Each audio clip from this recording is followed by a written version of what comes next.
Is there anything worse than being on the receiving end of the phone call that puts you in this situation where you find yourself as the incumbent in the review?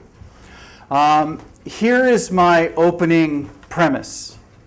You are screwed. You've got, don't worry, I'm going to give you a way out of this. All the odds are stacked against you.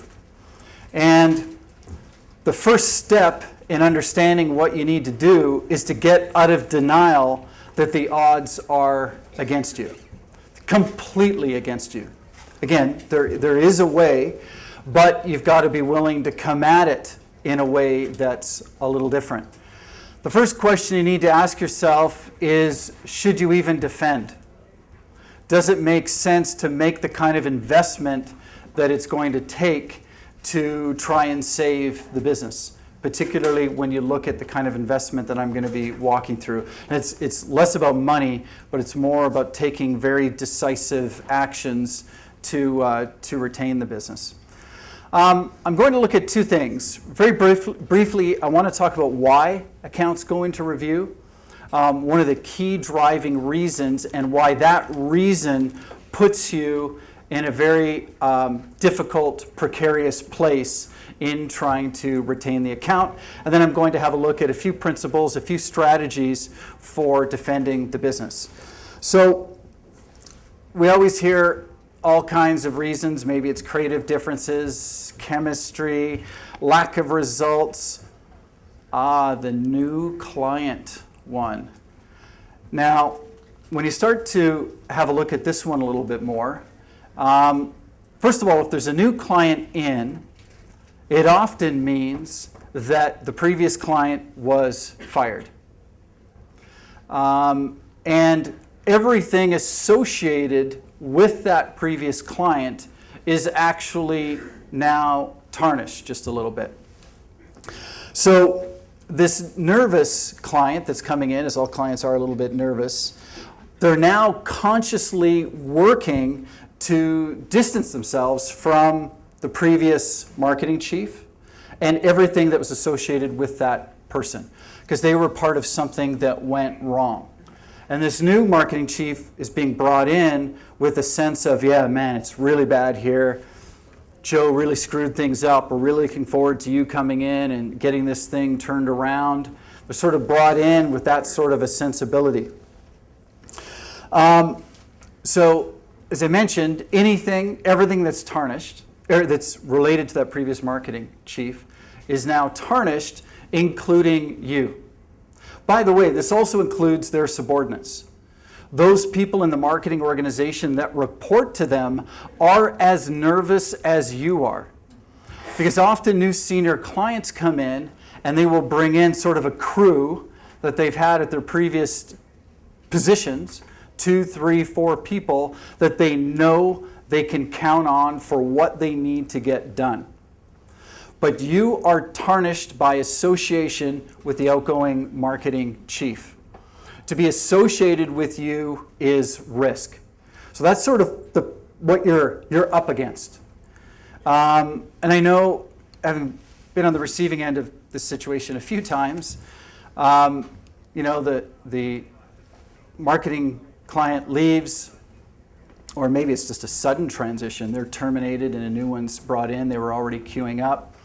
And we start thinking to ourselves, they're probably going to want to get hold of us pretty quickly. I mean, we hold all the marketing, the communication strategy, the advertising and everything. They'll probably call us within a week or two arriving. We'll give them a few days to settle in.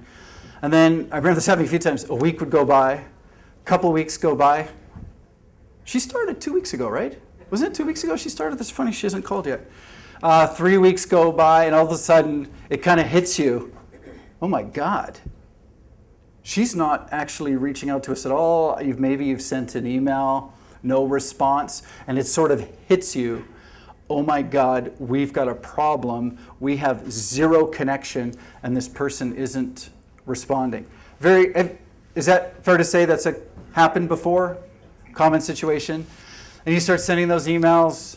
Hey, I know you're probably really busy settling into your new role. Welcome, by the way. Just reaching out to see if, don't worry, you don't have to respond if you're busy. We totally understand. Those butt-kissing emails start going out, and to crickets on the other end. So you are essentially considered baggage, not so good, not so nice baggage. And what I want to have a look at now is what the heck do you do in this situation? So a new client is one of the most common reasons that we see for reviews now. Obviously, there's other reasons, like it's a time-based review. So Home Depot, which does sort of every 2 or 3 years, no matter what reviews are called, government accounts. It's just every 2 or 3 years a review is called. By the way, in time-based reviews, often the incumbent, the winning rate goes up just a little bit because it's not an issue-based review, which is the other kind where maybe there is a creative difference or the agency is really not achieving the objectives that they're supposed to be doing. But a new client has become one of the single biggest reasons. And it took me a number of years to figure this out. Okay, hang on, it's funny. Every time we get a new client, they're no longer a client 60 days later. All right, I think I see a trend here. So let's have a look at what to do about this. So the moment the new client begins in their role, that is the moment that your full-on pitch starts. You mobilize the troops. You are full-on. I mean, this client may not know you from Adam. So it's a pitch. They don't know your capabilities. They think, well, if the previous person that was fired here hired you, clearly there's some issues. And it actually starts the moment the previous client leaves. So as soon as you find out that a client's been terminated, particularly if it's in that top decision maker level, I would say if it's really about that level, you need to start preparing what your pitch is going to be, what your approach is going to be with that new client. When they arrive, exactly how are you going to approach them, get in the door, and get reconnected with that new client. Right out of the gate, this is a couple of thoughts I just love to have in my presentations. You got to forget the brief, forget the agenda, and grow a pair. Forget any previous agenda you've had with that client, and you really have to step up. And usually there's a concern, well, if we do anything radical, aren't they going to wonder, where was all that before? Or why are things so different now compared to what we had a few months ago? I'm going to come back to that point. But every minute that you wait, that new client is plotting against you and preparing the pitch list for the next group of agencies that will be moving through the review.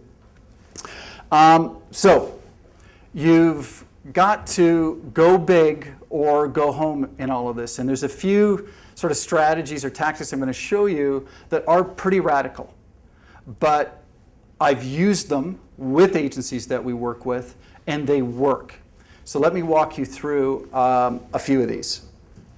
So I actually grabbed just a couple of thoughts from the presentation I did earlier. So for a few of you in the room, I apologize that this thought, I'm just going to cover it one more time for the benefit of the rest of the group. One of the things you need to do right away is evolve how you're looking at this client's business. And get your head out of the weeds in terms of thinking about meaningless objectives with this client. Objectives that are not truly impacting their business. So we were, again, chatting about this just earlier today.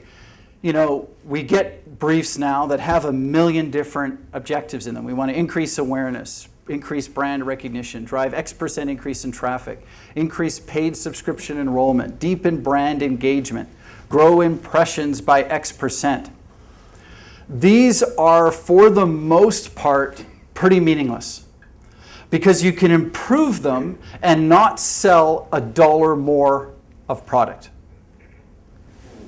Where you need to focus is on their business objectives and their business KPIs, those that in fact are unique to the category. After that, then maybe you have a look at marketing objectives and those other softer metrics that the client is discussing or that you've been working on in the past. And in fact, in this list here, there actually is a meaningful business objective, and it's increased paid subscription enrollment in this case actually is a real business objective because each enrollment, if it's paid, is money in the bank. In fact, if I were going into a pitch and I saw this as the list for the objectives, I would approach it as in it is a paid enrollment pitch, period. All the other things ladder up to driving enrollment. Because even if you come forward with a strategy that doesn't increase awareness, because maybe that's not their issue, but you drive enrollments, do you think the client is going to turn you away? Not a chance. So we're looking for these bigger business objectives. And just to kind of, we get invited to these reviews, and sometimes we get seduced by some of the more interesting elements of them. Social media being one, obviously, that can be kind of fun and engaging and interesting. The next time you get invited to a social media pitch, know that you are not in a social media pitch. You are in a drive online and offline sales in the auto aftermarket category pitch. If you evolve up to objectives that drive their business model, you completely elevate your game. And it's almost like infusing a little bit of a management consultant mindset or perspective into the kind of work that we do.